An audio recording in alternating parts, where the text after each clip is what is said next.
ஜனநாயகத்தில் எல்லாமே சாத்தியம் தானே? இல்லை, ஜனநாயகத்தில் எல்லாமே சாத்தியம். ஆனால் அதற்கு ஒரு நெறிமுறைகள் இருக்கு இல்லையா? ஒரு வாழ்வியல் நெறிமுறைகளை போல அதற்கும் ஒரு நெறிமுறை இருக்கு இல்லையா? அதனால திமுகவோடு சேர்ந்து அவர் ஆட்சி அமைக்க முயற்சித்ததை யாரும் ஏற்றுக்கொள்ள மாட்டார்கள். இப்ப இந்த 5 சட்டமன்ற இடைத்தேர்தலில் கூட அவர் திமுகவோட, ஒருவேளை திமுக போட்டியிடுற இடத்துல அதிமுக இல்லை, அதிமுக போட்டியிடுற இடத்துல திமுக இல்லை என்பதாக ஒரு முயற்சி இருக்கலாம். அது தப்பா என்ன? இல்லை, அது வெற்றியை தராது. நீங்க சார், அது என்ன நீங்க எப்படி சுத்தி வளைச்சு கேட்டாலும் இவர் இந்த நம்ம ஜாப்பனீஸுக்கும் லல்லு பிரசாத்துக்கும் ஒன்று சொல்லுவாங்க.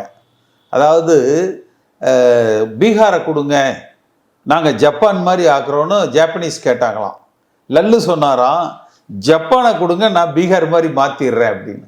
அந்த மாதிரி தோல்வி காணாத ஒரு இயக்கத்தை வெற்றி காணாத ஒரு இயக்கமாக மதிமுக தேமுதிக போல ஒரு துணை தேடுகிற ஒரு அமைப்பாக இன்றைக்கு அதிமுகவை சிறுமைப்படுத்தி விட்டார்.